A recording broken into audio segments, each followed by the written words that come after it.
Yep, we on business. Welcome to TSR Live, roomies. Let's get straight to it, okay? Tonight, we are starting with life and death on the streets of America.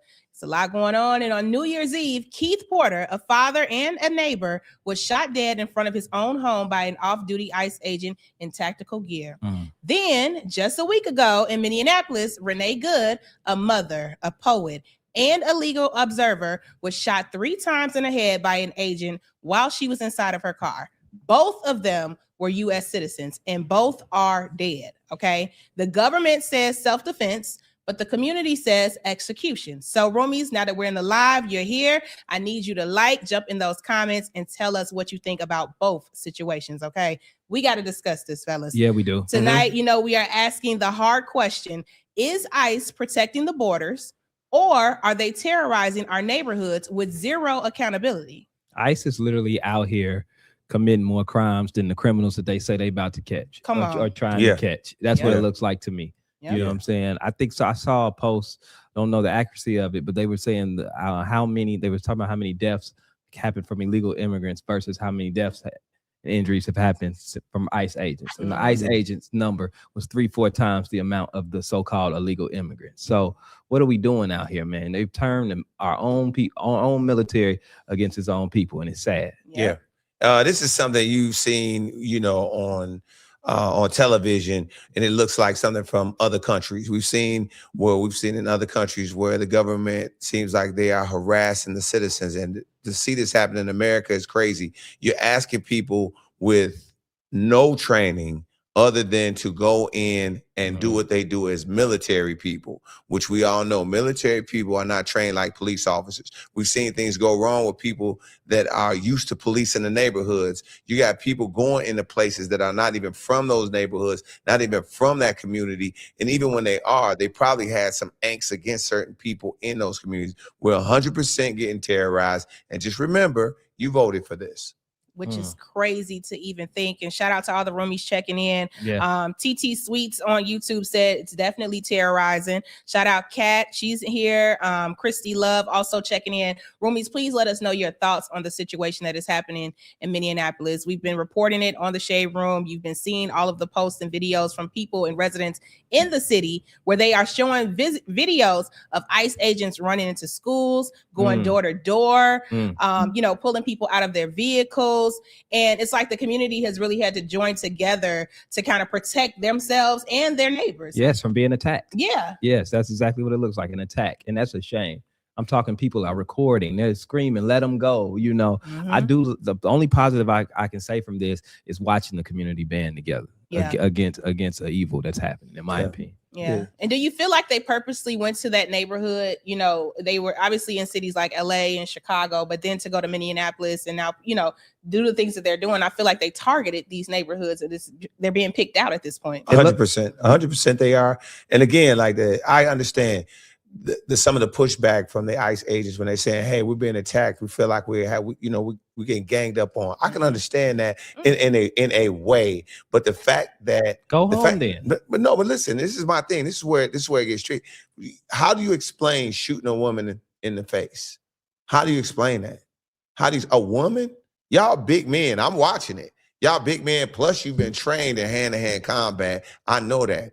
Now, if you got other things than deadly weapons hooked onto you, all y'all geared up to the T. So you telling me the only way to stop these threats is with deadly force? Stop. And most times it's one person coming out in the crowd and it's more of you. Y'all can subdue that threat and neutralize it, opposed to the deadly force that you're using. That's the part that you can't make me understand. Deadly force on Americans, on our soil, is crazy. And the part that makes me not be able to understand is the no accountability. Yep. It's no accountability. Nothing's happening. There's these people are not getting charged. They're not going to jail. There's not any consequences. And that's the most disturbing part. Yep. And shout out to Kat on our Instagram, on the live right now. She said, we are living in a scary world where it's feeling more like terrorism rather than protection. So the roomies are checking in and they definitely are feeling what we're saying. So to help us break through the noise, we have 2 giants joining the show tonight from the front lines of Minneapolis. We have a 3-time Emmy-winning independent journalist and the founder of Black Press. She was only one of reporters inside the courtroom for Derek Chauvin's sentencing. So we got to put some respect on her name. Georgia Fort, please. Okay, welcome to the show. Good evening. Thanks for having me. And representing the generation that refuses to wait for permission, she's a Howard University grad, co-founder of the BLM Youth Vanguard, and the leader of, let me make sure I get this right, the leader who has been organizing since she was 6 years old. Come on now. I wasn't doing nothing good at 6. Okay, nothing good at 6. They're a voice of Gen Z. Thandiwe Abdullah is in the house, checking in from LA. Thank you both for joining the show tonight. Oh man, this is so great to have you guys on. Now, Georgia, first, you're up first. Tell us what happened last night. Well, last night, another individual was shot by ICE in Minneapolis. Learned that he was shot in his leg, so it wasn't deadly, but it definitely escalated the protests that we've been seeing happening every single day since Renee Good was fatally shot by an ICE agent in South Minneapolis. And so last night I went out, I was able to live stream for well over an hour, just the aftermath at the chaotic scene where this man had been shot in his leg. We were told that a woman who was pregnant had barricaded herself in the home. She was terrified to come out because of all of these agents, but she also needed medical care. And so I was on the ground just documenting what was happening. And, you know, I will say I've covered, as you guys referenced, right? Like I was here on the front lines after the murder of George Floyd. When Daunte Wright was killed, I was covering those protests as well. I was shot with a rubber bullet. And so I've seen my fair share of intense protest scenes. However, this scene was something different. The federal agents deployed flashbangs that seemed more like grenades. The footage that you just saw there of the individuals' vehicles, those flashbangs were so massive that it caused the airbags in someone's vehicle parked on the street to deploy. And so, I mean, you could feel these bangs from on the whole block. And so it was extremely scary, but you know, we stayed out there. We continued to talk to community leaders who we saw on the scene. We talked to residents who were there on the scene and why they were out there. And people here in the Twin Cities area in Minneapolis, they want to see accountability. They, from what I know of my community, they're not going to stop showing up until Jonathan Ross is held accountable. That's right. That's right. I mean, and you transitioned from mainstream TV to independent journalism because you saw what the media was getting wrong about the Renee Good case. I mean, let's talk. Are you even worried? I want to know, are you worried being so close to the front lines? Are you worried about your own safety or even people that are doing independent journalism as the way you're doing it? Absolutely. And so my time in mainstream media was way back. And it was more them pushing me out for wanting to tell stories like the ones that I'm telling.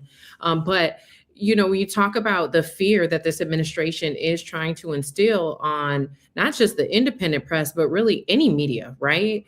It has actually, I think, caused the world, and I won't just say America or Minnesota, but it's caused the world to trust American media less because we're seeing segments get pulled, right? There was a 60-minute segment on immigration specifically that was not allowed to be aired. And so is that an indicator that network is bought out? Is it an indicator that Trump has people inside of that institution?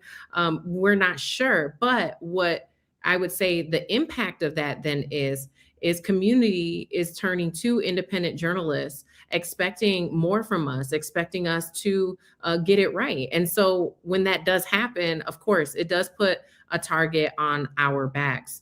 But, you know, for myself, I've been an independent journalist now for almost 6-7 years. And in my time doing this, I'm not a stranger to death threats or online harassment or those things. But the reason why I continue to press forward in doing this work is we're at a critical time in our nation.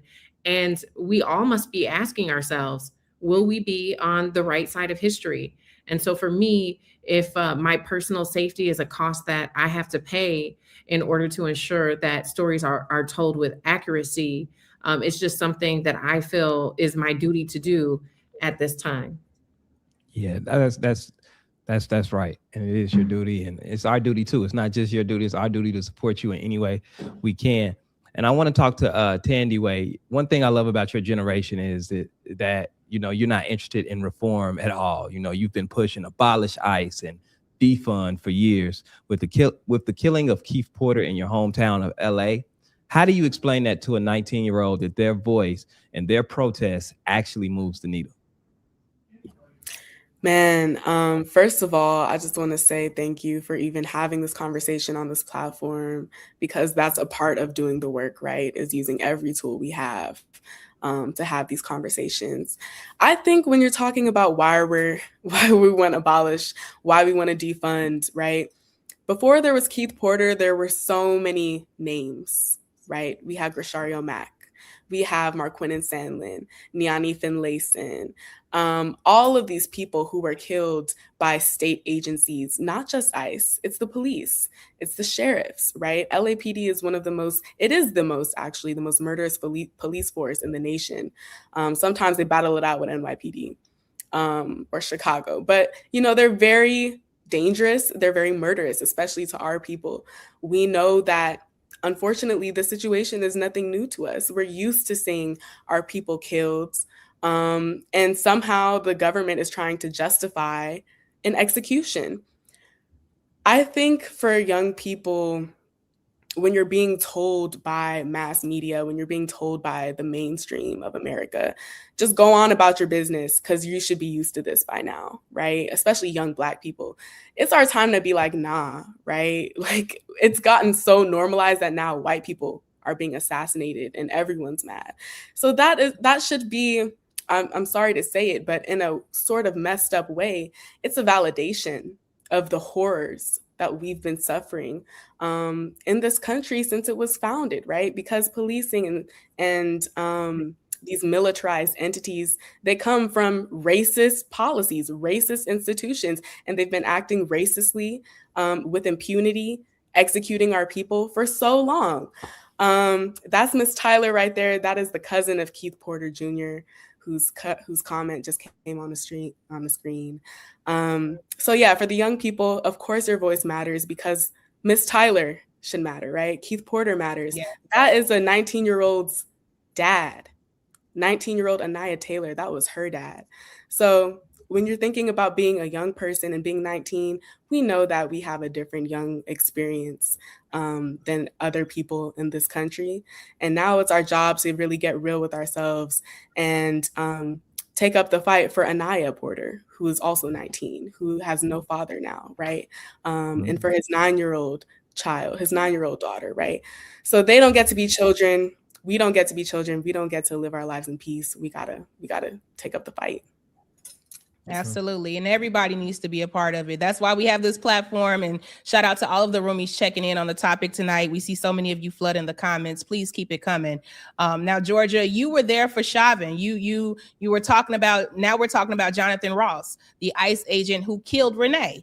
Does it feel like we've circled back to 2020 again, or has the federalization of these shootings made the fight for accountability even harder? Like, what's the status of the charges being filed? Are there any? Well, I think that's a great question, especially when you draw the parallel to 2020. There's so many similarities, but yet there's still some key differences. And so, you know, it's kind of odd, right, that this incident with Renee Good, we learned from footage from a citizen who was just on the street recording. Sound familiar, right? Darnella Frazier. Right. She was just a person, a bystander, a 17-year-old, I believe at the time, who was walking her little cousin to the store and happened to be there and happened to start filming and put it on the internet. And so the way that we learned about both of these tragedies was from just a bystander filming and posting it. There was, in both instances, a medic who was on the scene, or someone who was trained in providing emergency care that was denied the ability to render aid. And then obviously this global response that we're seeing in the aftermath of there not being any accountability for these deaths, right?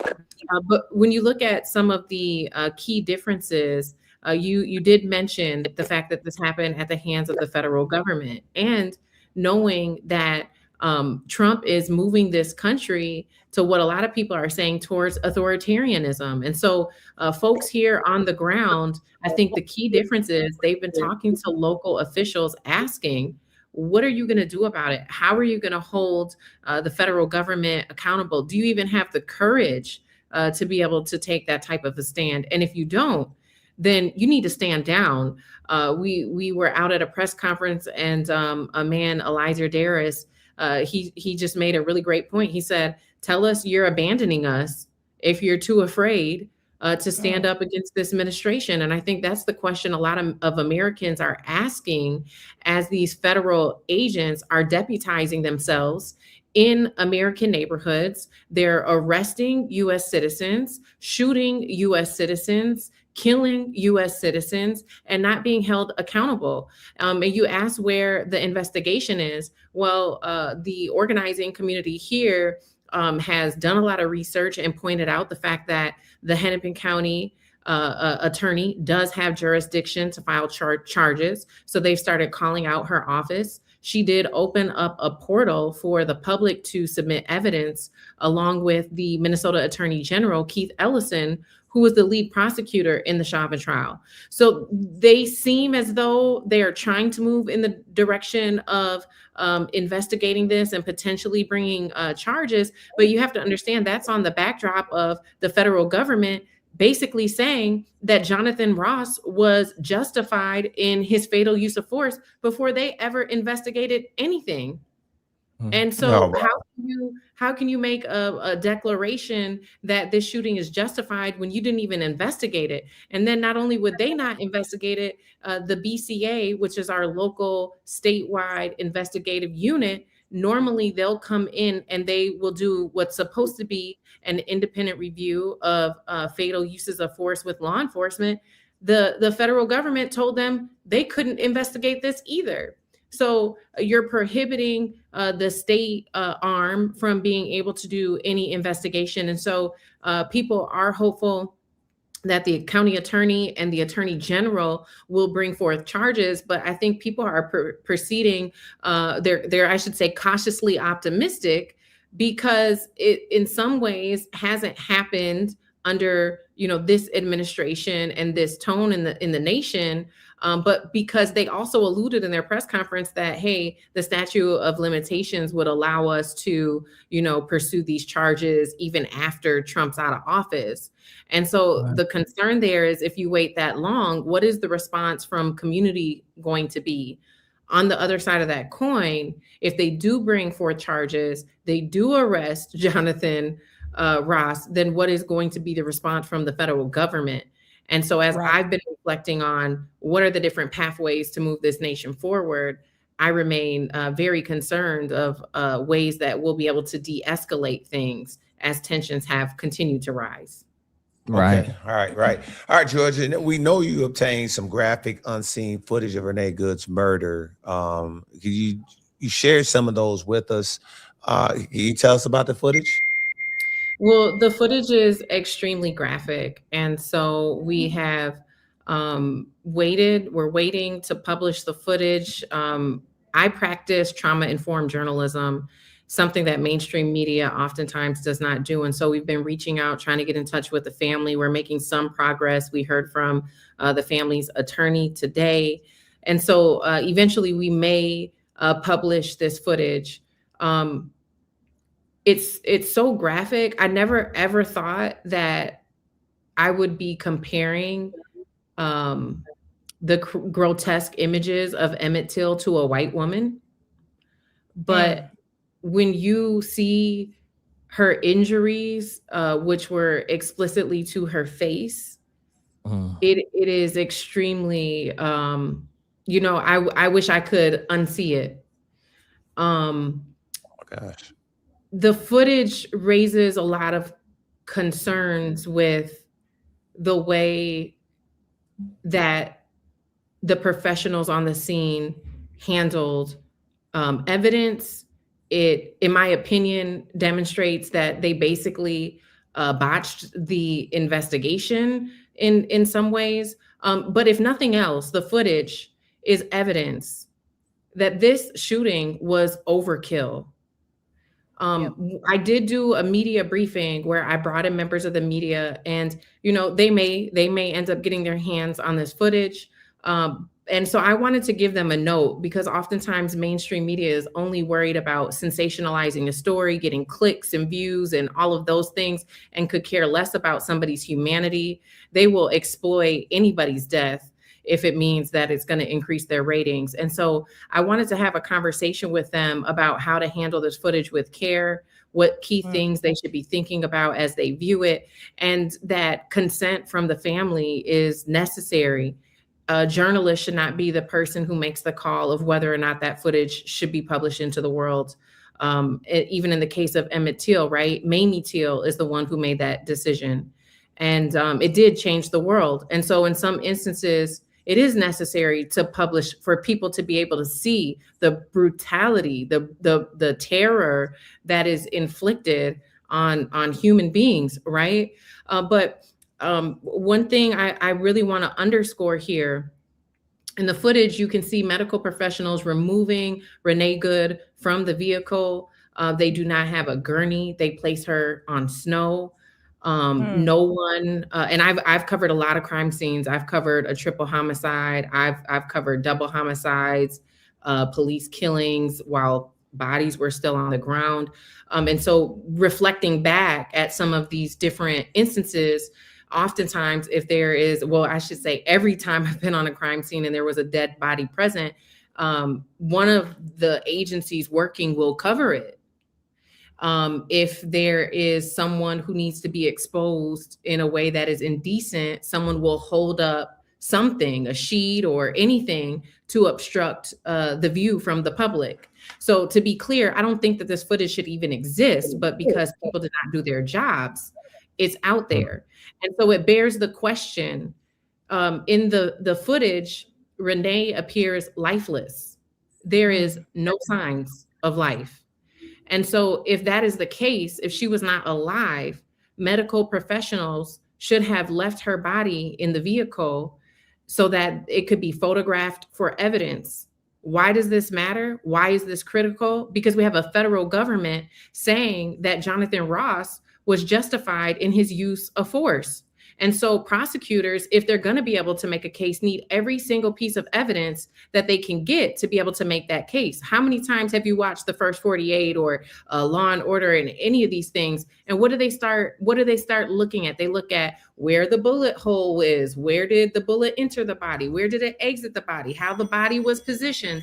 All of these very small details are evidence that can either make or break a case. And so here, on the other side of that, if you have medical professionals who are going to claim that maybe there was a pulse or maybe there was some sign of life, and that is the reason why they had to rush and take her body out of there without a gurney, and that's why they had to expeditiously remove her body from the scene like we see in this video. If that is the case, then why was the person, the bystander who was there, denied the ability to offer aid if she was alive? Why were they denied the ability to offer aid? Because then that denial could have cost her life. Those were all precious minutes. So either way you look at it, seeing this footage, which we really, we will only put out in the world if we have the permission from the family, it just gives you a look at the moments following the shooting and how first responders either handled or mishandled her body. So sad. Thandiwe, I want to ask you, what's the status of finding out the name of the off-duty officer that killed Keith Porter? And what's the status of any charges being filed? Yeah, I mean, similar to what Georgia Fort was saying in terms of the deliberate cover-up, the deliberate attempt to get in the way of justice being served. That's also happening here with Keith Porter. The only difference is there's no video of what happened to Keith Porter, right? So we're relying completely on word of mouth, what the neighbors are saying, and the neighbors are saying conflicting reports. The first report was given by the off-duty ICE agent who murdered Keith Porter. He said that he went outside because he heard someone shooting. He asked Keith Porter to, I guess, stop. Keith Porter probably told him to mind his business. That's what his cousin said. So this man goes inside, puts on his tactical gear. This is premeditated. He goes inside, he puts on his tactical gear, he gets his weapon, he comes outside and he shoots him dead. That was his first report to police. Then he changed his report twice and gave two different conflicting stories, saying that he didn't go and change clothes. And I forgot what he changed the second time around. But the point is that he is working not by himself. He's working with law enforcement, with local law enforcement, to craft a story and a narrative that makes it seem like he was justified. It's not just ICE acting alone. When people are saying that, ICE isn't law enforcement, that is true. This man had no right to go outside and kill a man in cold blood for something that he just didn't like him doing, right? He had no right to do that. But the issue for me is neither do the police, and the police do it. And that sets a very dangerous precedent for everyone else, right? So LAPD is claiming that this very revised story from ICE is correct and that they are not going to further investigate than that. That's what we've been told. BLM LA, as well as others in the community and Black LA and Black media, Black clergy. We had a meeting with the district attorney's office, an open meeting. And the district attorney pretty much said to all of us in that room that he was not going to move forward with prosecuting whoever killed Keith Porter. They are not releasing the name of this off-duty ICE officer. So that means that there's a murderer walking around willy-nilly, going free. Keith Porter lived in a very big apartment complex filled with children, with elderly people. They had no idea, number one, that there was even an ICE officer, an ICE agent living in that building with them, and he's still there, and no one knows who he is. Imagine the terror that you would feel knowing that you live in a place where someone was murdered and the murderer is living right next to you, and you have no idea who it is, right? So we're kind of working with nothing.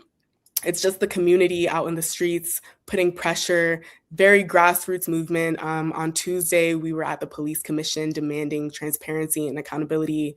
On Wednesday, we were outside of the district attorney's office having a protest, demanding the same exact thing and that he bring charges against the killer.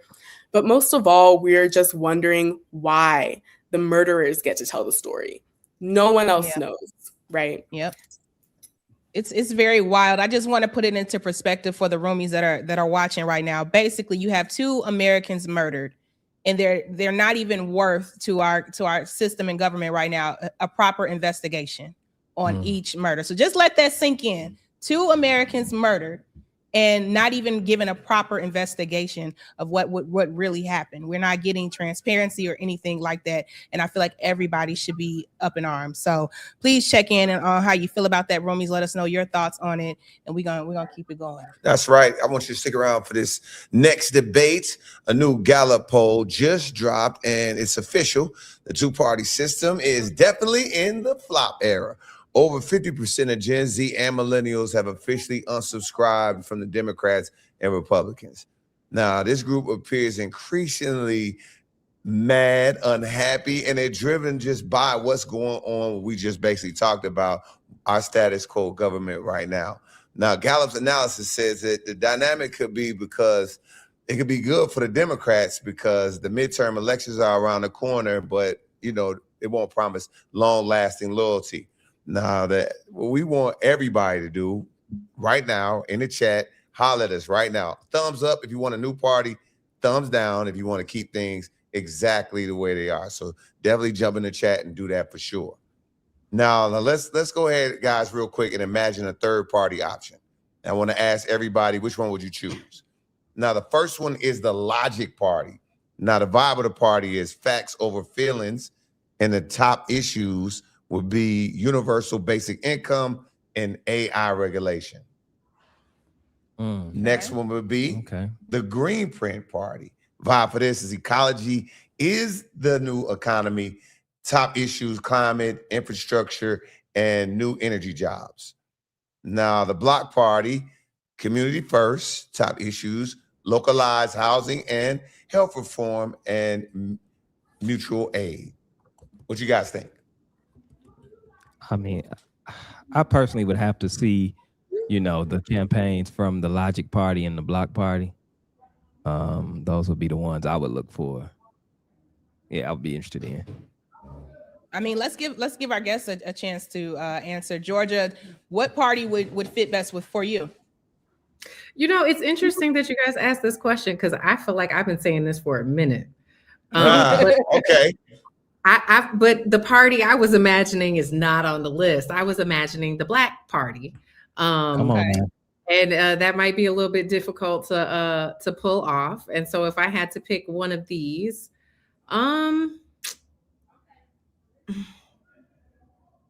probably the Black Party. Community really, really means a lot to me.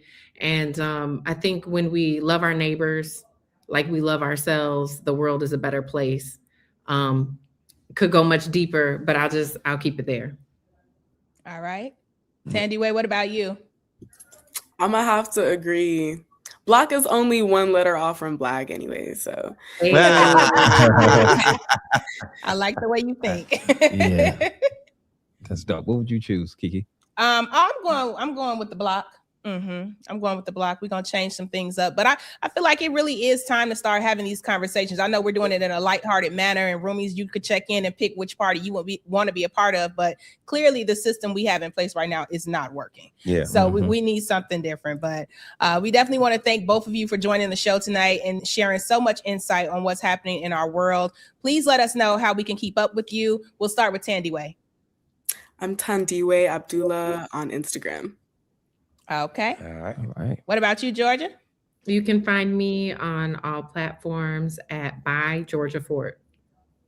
All right. Thank you both so much for joining us, and thank you for the work that you both do for all of us. Keep it up. Thank you so much. Thank you. Yes.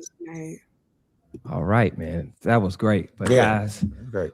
We got some new energy, man. Let's get into this church business. Yeah. Now. Have you seen this? Yeah. Let's get into the mess. Yeah. If you have been on social media, you have seen it. Druski, the king of comedy skits, dropped his megachurch Pastors Love Money parody with over 3 million views and counting. Check this out. Get ready for the revolution.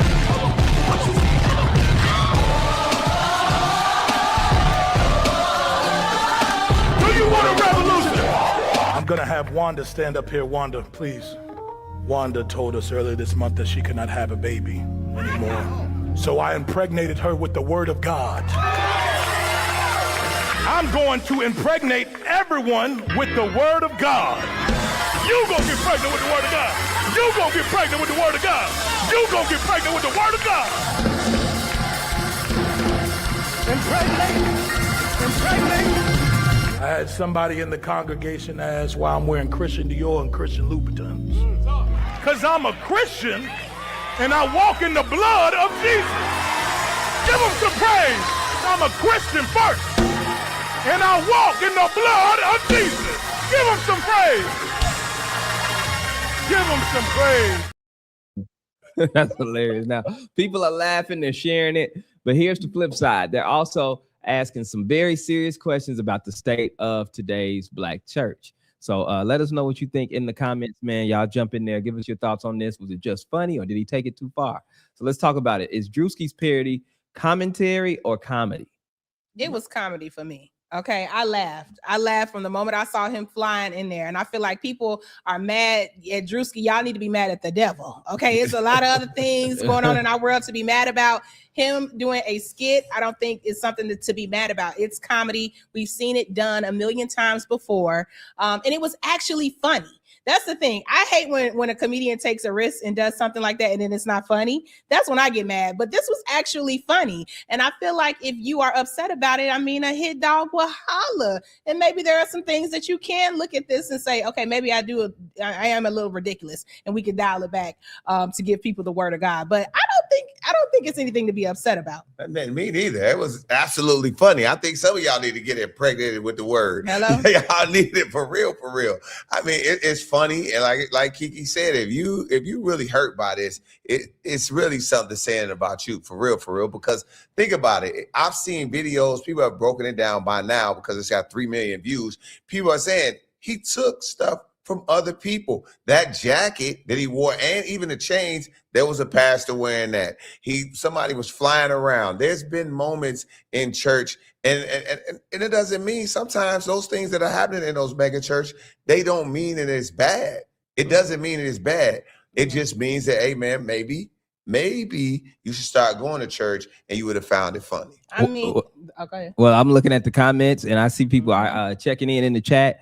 Zalia Valdez, I hope I didn't mess up your name, but she said, when did mocking God become comedy? All right. Mocking God. Mocking God is not comedy, but he's mocking pastors, and yes, pastors are not God, and that's the problem with a lot of y'all. Y'all can't equate the man of God from God himself. Exactly. He's not mocking God. He's making fun of some of the things that are extreme at mega churches. This is the extreme, examples of things that have happened in mega churches. And the problem with this, what you should have with, is anything that he did in that video that hasn't actually happened in a church. Exactly what I just said. A lot of it has happened in actual churches. You got to visit some of those live streams every Sunday and you'll see it. Oh, well, Nakato said there should not be there shouldn't be mega churches, period. With a T. I'm not gonna say that. Nah, they ain't gonna say that. I agree with mega churches. There it is. Amy came in and said it was funny. Make churches pay taxes. That's what somebody said. Now where that come from?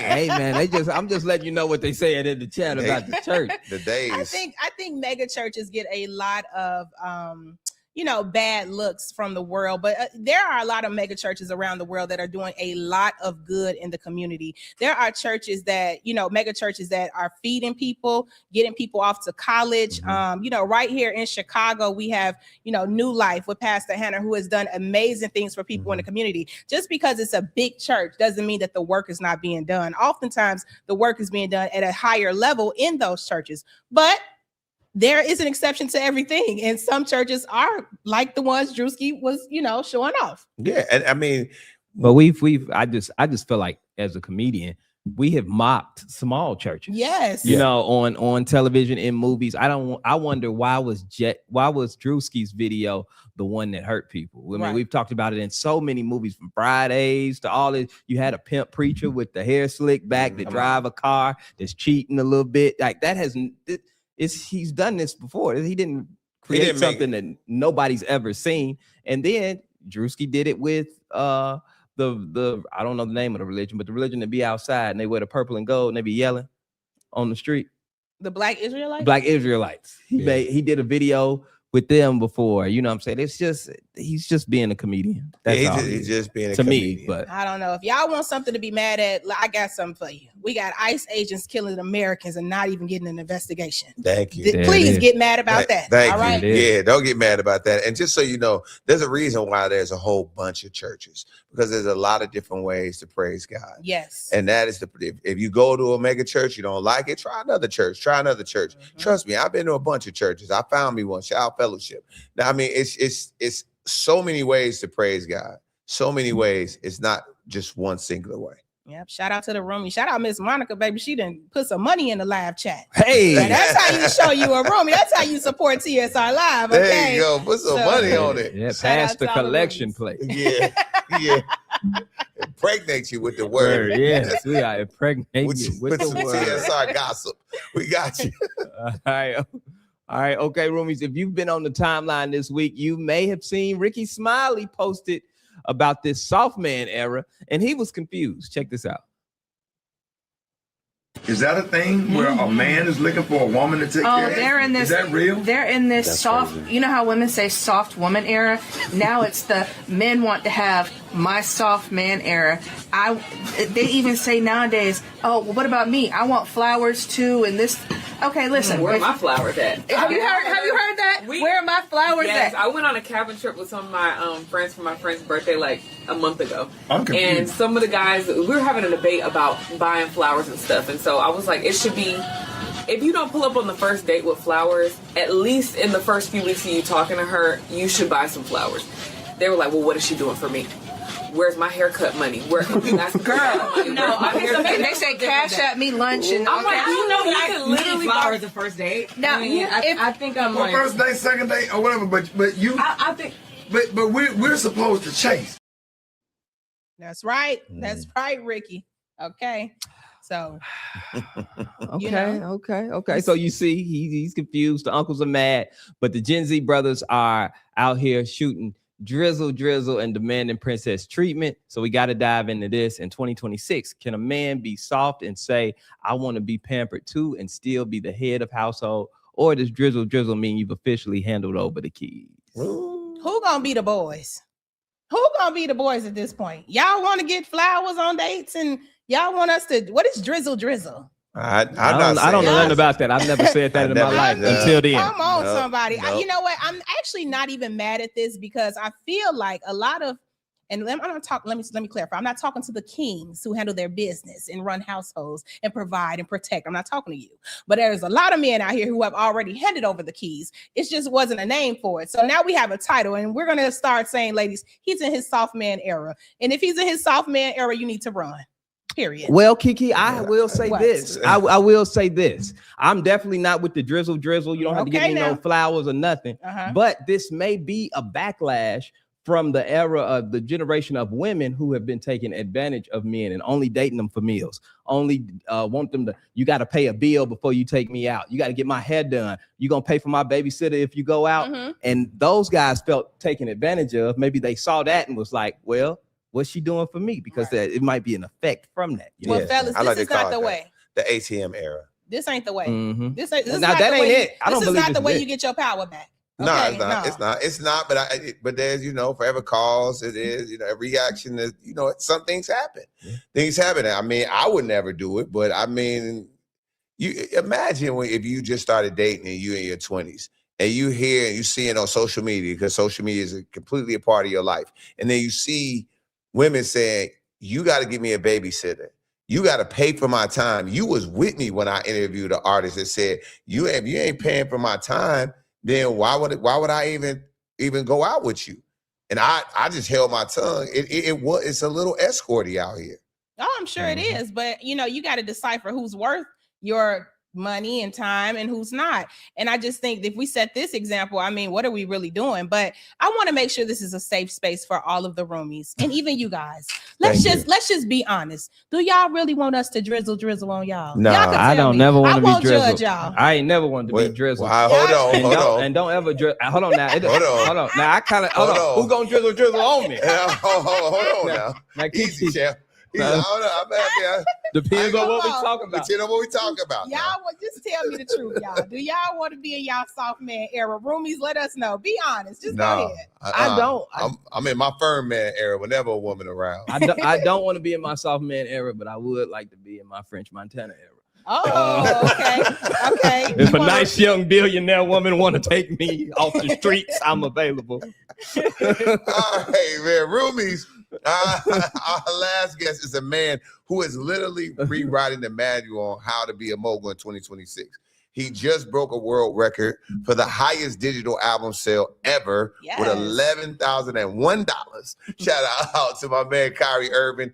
He got Snoop Dogg and Snow the Product dropping thousands of dollars just to support the vision.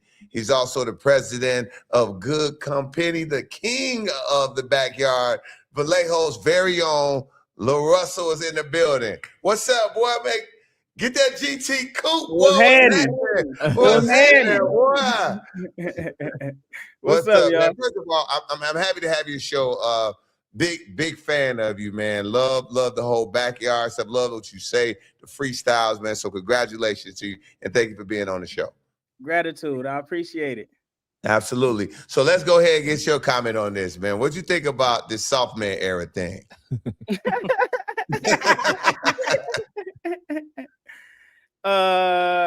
That's hilarious. I don't know. I you know, it's just a new era. It's a new way for people.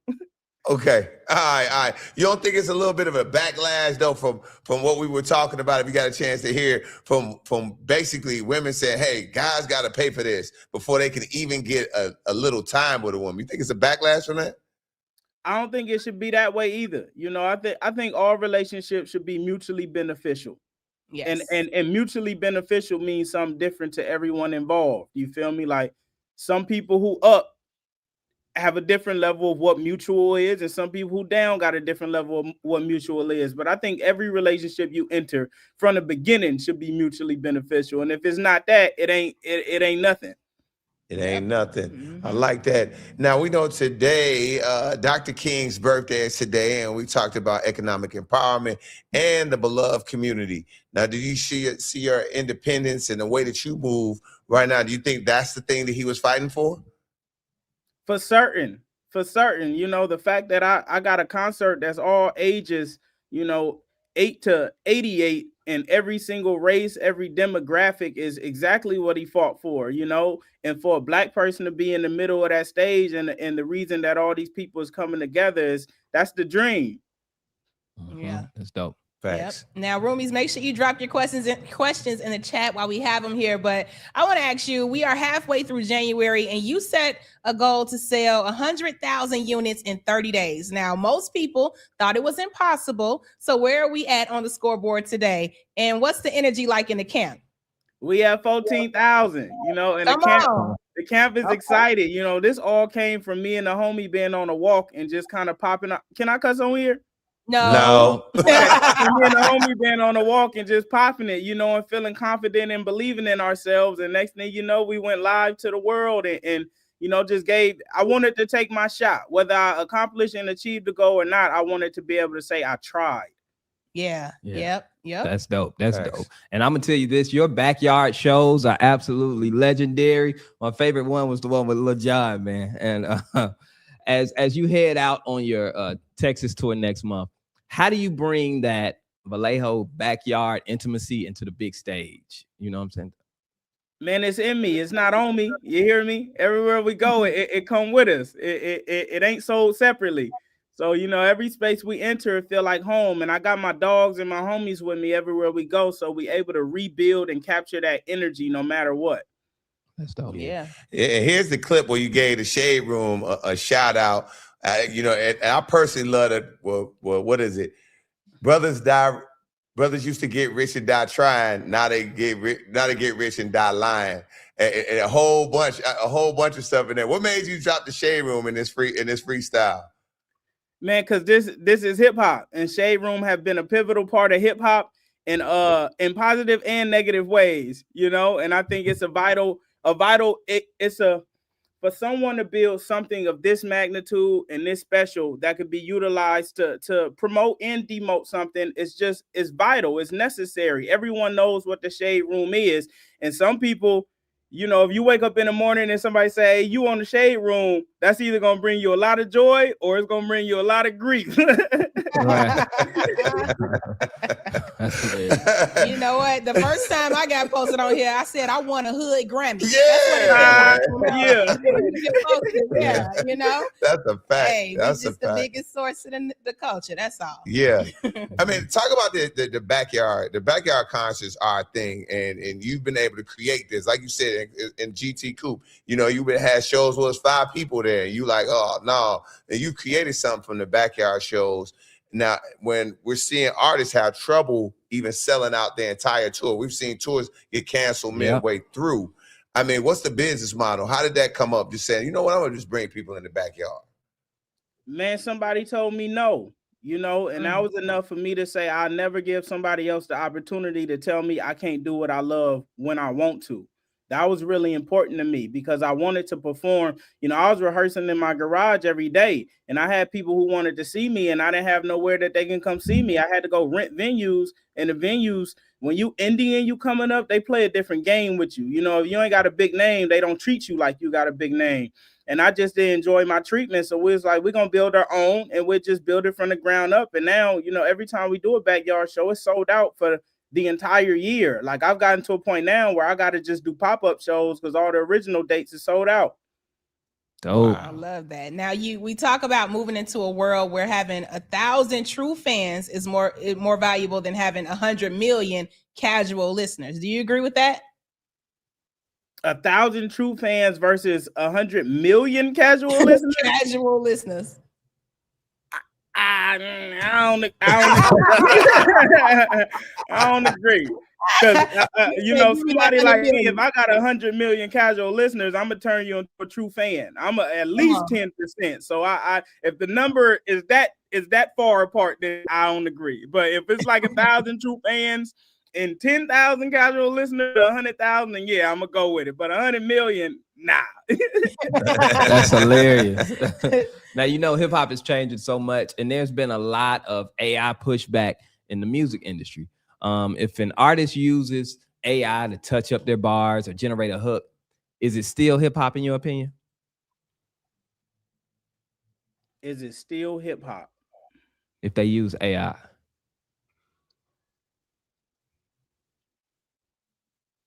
He thinking about this. Yeah, this thing thinking about this. You know, I don't think using tools to assist you in making the best product possible takes away from the essence of what you stand for. I don't think music is what makes it hip hop. I think the person is what makes it hip hop. And if what you stand for and your ethics and your morals are in line with hip hop, then it's hip hop, no matter what tool you use to achieve it. I think if the messaging in the music is hip hop, no matter what.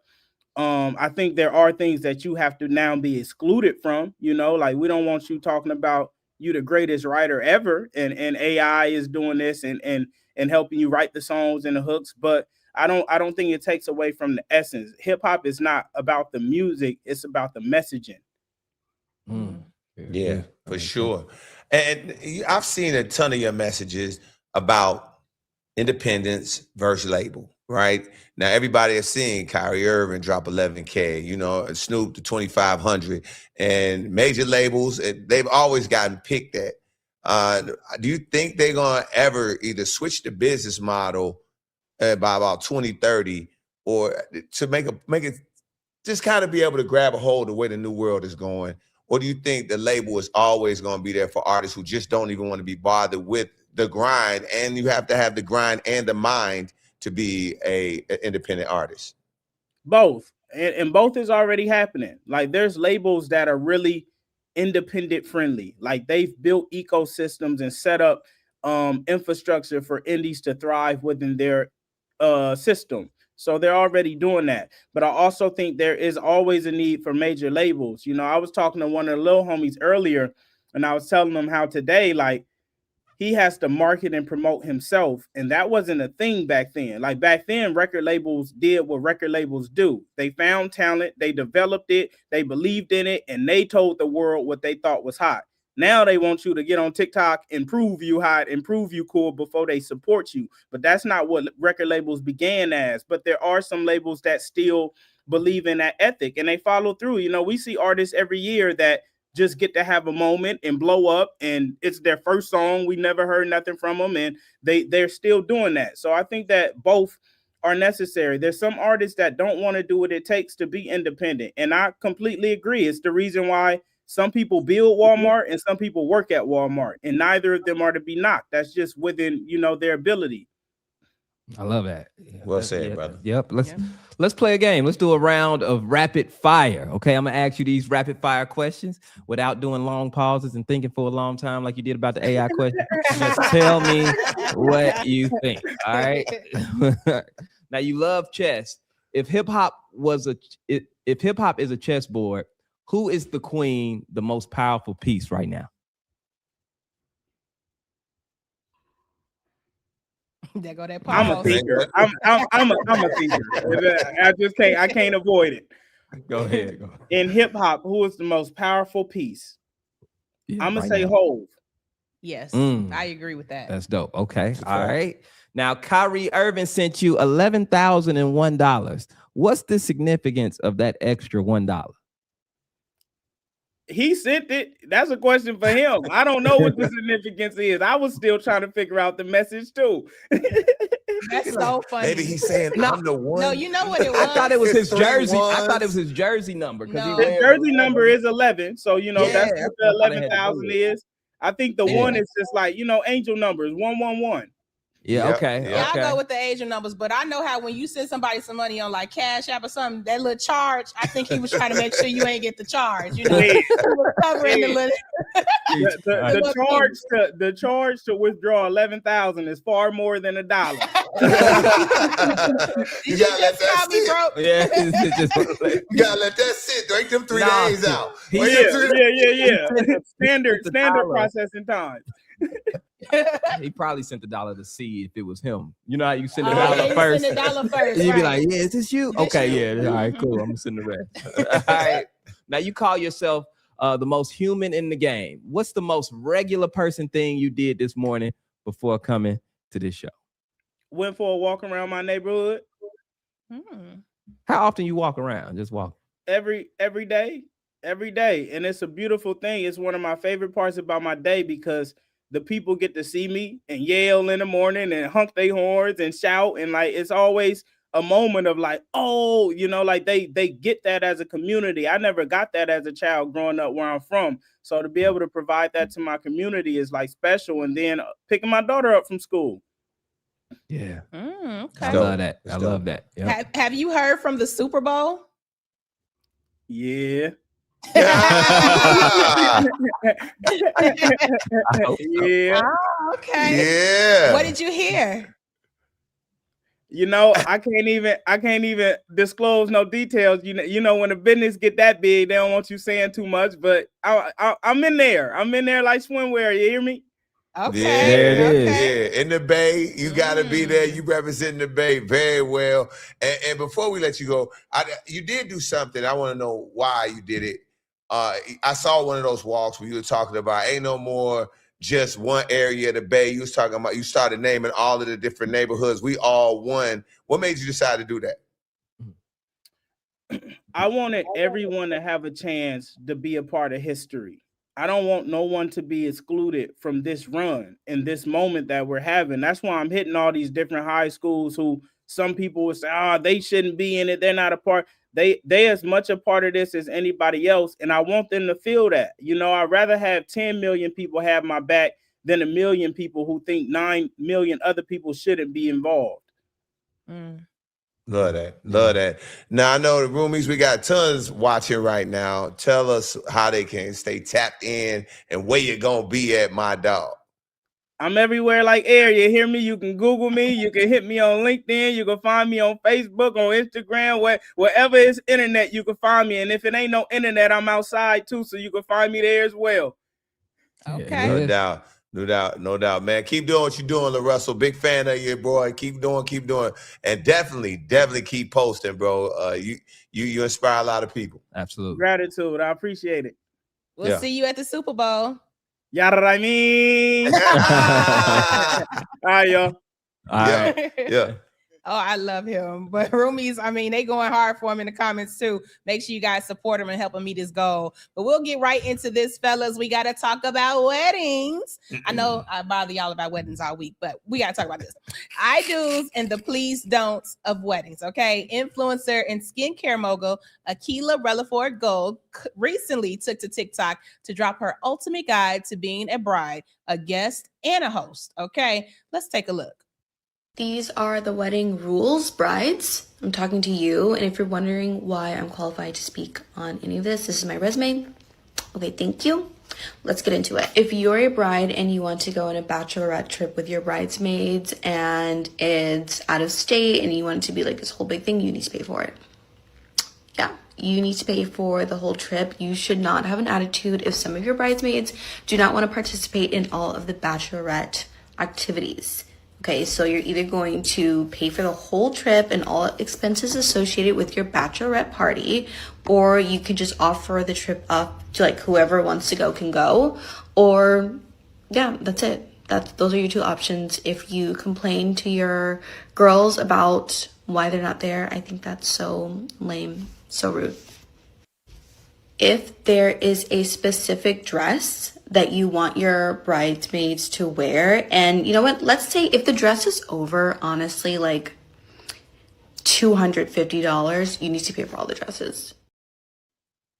Okay, I mean, that's right. I don't know about this. Roomies, I need you to tap in. Okay, please drop a ring emoji if you love her rules, or drop a red flag if you think it is too much. Okay. I can't wait to see what the chat says. Yeah, because I feel a way about some of the things she said as a person that's planning a wedding. Girl, come on, chat. Drop them. Wow. There's gonna be a bunch of red flags today, I bet. Red flags. I know. I agree with it. You do? Mm-hmm. All right. Well, let's see what else you agree with. We got to get into this next TSR live debate, and we got a few to discuss. First off, is it tacky to ask your guests to follow a wedding style guide, or or is it just visionary for a person? You know what I mean? Like, person being a visionary. It's crazy how you change, because as before I was planning a wedding, I hate when somebody tell me what to wear to an event. I hate a dress code. I hate a thing, Tone, you want to throw a white party, an all red party, all black. Like, let me just wear what I got in the closet. But now I'm seeing the vision with the weddings. If you have your guests in all one color, it makes your photos and videos look so much nicer. So I'm leaning towards my guests being in all black, which I never thought I would say. Yes. I never thought I would say that, but it just makes everything look so much better, and the aesthetic is fire. I think, Kiki, your idea makes it easier for somebody. That's all I was saying. The reason I said I agree with her is because I think you should do what's best for your wedding party and still get your vision across. Okay. Yeah. If your vision is everybody look nice in the pictures and you want all black, that makes sense. But if you're saying, like, I was in a wedding where, first of all, I had to fly all the way to Mexico. Okay. That was about $3-4 grand. All right. Then he wanted me to buy this special tux that I wore everywhere, but it was like $600 for this tux, and I think you put a lot of stress on people who love you and want to show you love when you have all these expensive things that you want them to be a part of. Man, I had to sell a kidney to get there. Yeah, no, that's real. I've been in several weddings. And I was like, man, this is a lot. You know what I'm saying? So if you want the extravagant things, then you should pay for the extravagant things. If not, and you still get your vision across of something I can kind of put together and still look nice, then let's do that. Okay, what about this piece, though? If the bride or groom wants a destination bachelor or bachelorette party, should they pay for the bridal party, or should the bridal party know that expenses come along with the responsibility? So if y'all taking a guy's trip for the bachelor party, you a groomsman or the best man, you feel like the groom should pay for you? Hell no. No. That's not on the groom. That's not on the groom. This is a destination. This is out here. I'm talking about the stuff for the ceremony. Okay. Now, if you want to, you ain't got to be at the damn party. Right, you know what I'm saying? That's optional. But I don't think that you should put pressure on them if they say they can't go. Absolutely. So I'm getting ready to actually propose to my bridal party and ask them to be a part of it. And I literally have a part in the letter that says, if you cannot afford it, I completely understand, and I will still include you as my, on all my stuff, my website, everything, as you're a part of the party. You do not have to. So you saying if you broke, that's what you got on yours? Basically, if you ain't got no coins, that's understanding, right? But it's real out here. People have real bills and real things going on, and just because you're getting married, everybody can't just make adjustments. So I get it. Yeah. This is another one, a good one. If a guest breaks a rule, like posting a photo before the bride, should they be asked to leave or take it down? Now, I don't play about my social. I don't play about that. I'm gonna hire a very expensive photographer and videographer, get out their way and wait till the content drop. I don't want to be on your Facebook Live when I'm walking down the aisle. Tone. Huh? You know he going live. I know I'm going live, baby. The chat want to see what's happening. Shout out to Syndicate 33. They want to see what's going on. No, the last wedding I attended, I felt like I attended it watching your show. Okay. No, so wait a minute. I did not show the actual wedding because people said you're not supposed to do it. I said, hey, am I allowed to show the reception like on live and just put it on my story? The bride and groom said, go ahead. Okay. Also, you got clearance. Clearance. I got a clearance. Okay, cool. I got a clearance. I get excited at weddings, man. Roomies, let us know what you think about it. Shout out to Kat. She said, I'm counting on you, Tone. So they definitely want you to live stream my wedding. Oh, everybody's gonna be like, I would never do that. Kiki would beat me up. She hate me. And her family is tough. She got a lot of brothers. I'm cool. Okay. Well, Roomies, this is a really good one. If a guest RSVPs and doesn't show up without a heads up or an emergency, should you invoice or unfriend them? Absolutely. Oh, invoice. Okay. Invoice. No. I wouldn't unfriend them. No. These plates cost. I'm thinking about everybody's pockets. Yep. Every plate cost. If you can't come and you didn't, and it was like a last minute thing and they couldn't change it, you should at least send how much they paid for the plate. You know what I'm saying? In the card you give them. Yes, you should. You just don't get Tone. People are paying for these plates. This is expensive. I'm talking about $150, $300 so let's say 10 people decide they not showing up. That's that's ridiculous. No, you have to discuss the hold on. You got to discuss the RSVP. How far out can I have a cancellation? Now that I think maybe you should ask, like, hey, if you RSVP and I put you down, you have to this to cancel, or it's gonna cost. We're gonna have to hit you with a cost. I think you shouldn't just try to throw that up on somebody like, hey man, you cancel last minute. It should be in the invite. If you do cancel X amount of days after, then you pick. And I think people would understand that. I think that looks like a business transaction, and I wouldn't want to see that bank statement on their invite. You know what I'm saying? It's just common courtesy. I just send it to the people I know cancel. But it should be common courtesy. You know this person. Like you shouldn't do that. Okay, that's fair. If you're not gonna go, have decency. Yeah. Right, that's true. And a wedding should be most times, hopefully, a once in a lifetime event. If you RSVP that you are coming, then you should be there. Yeah, just that simple. If you can't make it, simply say I won't be able to attend. That's it. Stop playing with people's pockets out here. It's real. Yeah, it's real in the field. It's definitely real. It's real out here. And the thing about it is when these big time weddings happen and all of the food and all of the guests and all of the things people are trying to figure out.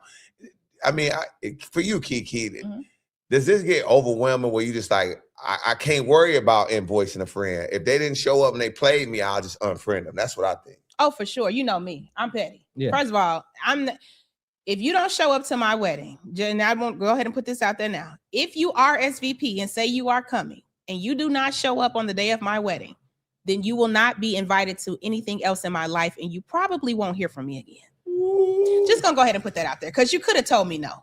Simple as that. Facts. Because Zach say it's $300 for the plate. I didn't pay for you a little table setting. I done got you a little wedding favor, the decorations. I got a DJ. I got Ja Rule coming. I got Tone Capone on the mic. I got a lot of things going on. I don't have time for you to not show up to this event. Okay. And there's a lot of other people that want to be here. I see some of the roomies in the comments want to come. I could have invited them. Sounds and like I didn't waste it on you. I am not playing. I cannot wait for Kiki's wedding. You done told him he on the mic. He done lost his mind. He gonna run this clip back. I'm gonna be like, Tom, let the people host, please. No, I'm not going. You know what? I'm getting on the mic. All right. TSR Live, we're asking a question that's splitting the timeline absolutely in half. It's a YOLO question. You only live once type of question. You see the girls on TikTok in Bali. You also see the brothers in Tulum. But what you don't see is that bank account. We're talking about the $1,000 traveler. Ooh. I have 100% been this person. If you got exactly one rack in your savings, but you got bills to pay and a flight to Jamaica, are you going or are you rescheduling until your bank is a little bigger? Now, roomies, for you, drop a airplane emoji in there if you going to Jamaica, or if you just gonna stack, drop a money bag emoji. Yeah, man. Yeah, man. I am going to Jamaica. Let me tell you something. Them bills, that bank account is never gonna be right to the point where you be like, I just feel so comfortable. Let me tell you something. When you don't got it, you don't got it. Just go ahead and go. Okay. If it's already paid for, go ahead and go. Them bills can wait. They coming back in the next 30 days. You can come back, get on a little plan, a little payment plan. All right. Long as you ain't 2-3 days but 2-3 months behind, you finna get evicted or something, getting ready to get cut off. Go. Okay, those bills will be fine. But I know it's people be like, I just can't. I only have $1,000. I went to Miami for a week on $200. Ate $3 slices of cheese pizza. And had one of the best trips I've ever had. Absolutely. I was in college for spring break and had a time. College, you can get away with stuff like that. But out a regular adult, please don't come nowhere with me broke. No. Because you go on a trip, you only got $1,000 and you didn't told yourself this. Now you want me to only spend $1,000 when I'm out of town. So we can't go to the restaurants. We trying to do excursions. We don't need to do no excursions, girl. we need to go down there and get the continental breakfast. Like, no, you knew you were not financially prepared to come on this trip. Do not come out of town broke, y'all. Anything can happen. Who can't skirt? I can't skirt. No, you can't. Go, Kiki. I see you, girl. I'm supporting you like a mug from down here. No, because now I feel bad. Now I want to pay for you because you just there. You sitting on the sideline talking about, oh, I would like to go parasailing, but I just ain't got it. Now you done ruined my whole vibe. I'm not going to do you like that. No, y'all need to stay at home. And if you are traveling broke, you got to have a phenomenal personality. Facts. Zach can tell you how to be the broke friend. Yes. You need to come with the water bottles. Yes. You need to make sure you go get us some towels. You got sunscreen. Come on. Yes. You are having fun. You are the life of the party. Yes. You are going and getting everybody them free drinks. What you want? You want another one, Kiki? Come on, I go get it. Man, we're having a good time. I can't do it. I've done that at a time in my life where money was very scarce. And I did it. I remember on the trip, I said, never again. I can't do it. You putting yourself on that budget to eat. That's what really gets you. Yep. It's a budget to eat. Oh no. And then this one. It was a time where I had a certain amount of money. Then you going in the club and you gotta go as a man, you gotta go dart to the bar when ain't nobody there. Like, and so you don't have to buy nobody a drink. I'm turning my back to women like, yeah, can I get a quick little bit? Like, you can't do it because you can't buy a drink because it's gonna throw the whole trip off. Nah. Let me tell you something. If I got $1,000 and it's all inclusive, I am having a time. Exactly. And y'all can act like y'all ain't gonna have a time. I'll be like, you know what, Kiki, you go on that excursion. I'm gonna be in here jumping in the pool. Because I can't swim. I like to just jump in, get out, jump in. It's so fun. Go get me a drink, and I'm gonna have the time of my life. Y'all not gonna be, well, yeah, but where's Zach? He over there jumping in the pool, having a good time. It's always one friend. I done met some people. Yep. Got cool with them. Man, I'm having a time. I don't understand, like, y'all just I don't know. The roomies seem to agree with you. A lot of them saying they going. Miss Monica put the planes in there. TW put his the Jamaican flag. So some of them are actually gonna do it, but I say absolutely not. Y'all hilarious. Roomies, before we get out of here, we have to leave you with a clip from our latest TSR Investigates. This time we are looking into the messy legal fallout between Real Housewives of Atlanta star Kelly Farrell and her ex-husband Chuvalo Mark Farrell. So the question is, what is the price of your name? Let's take a look. The judge denied me counsel and they locked me up. I stayed in jail for 41 days. Kelly then filed a temporary order of protection against him. Quote, my husband was handcuffed and taken into custody. On his way leaving out, he threatened me and just stated that he would get me. It was also said on the show that you threatened to kill Kelly, which is a very serious allegation. Did you threaten to kill Kelly? Absolutely not. Just once again, it's for the storyline. I said, I got you. I'm talking to her and her family, right? I'm like, I'm leaving out of court. I got you. This is messed up. When I got to the back, they came and served me the TPO and she changed it and said, I'm going to get you. Basically, like I said, I'm a killer. Now, I had witnesses up in there, my family, and the bailiff that locked me up. No one heard me say that out my mouth. But she goes on national TV and destroys my character and said I was going to kill her. Something Bravo and its production company, Truly Original, will soon have to address in federal court. The company's named in a $200 million lawsuit, alleging that false narratives aired on the show damaged Mark's reputation and business interests.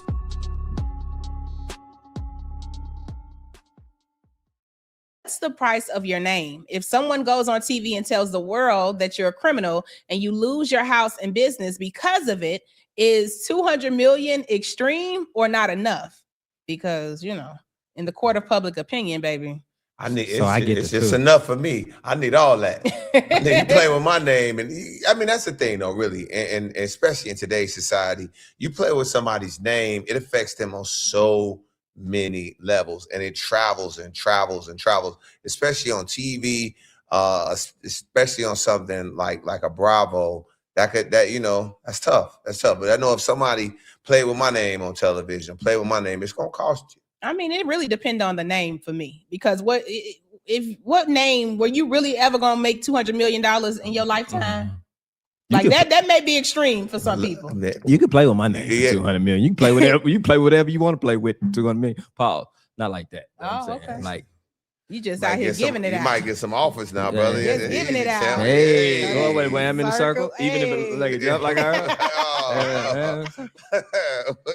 That's nasty. Yeah, drizzle. It is nasty. I think we need to go because that was nasty. You know what? That's got too nasty. Made it weird in here. But Roomies, we will be back next week with more Shade Room headlines, debates, and trending topics. That's right. And make sure to like and subscribe to the Shade Room's YouTube channel so you never miss exclusive Shade Room news and interviews. That's right. Until next week, remember to represent the culture with excellence. Woo, woo. I can't get my arm up. There we go.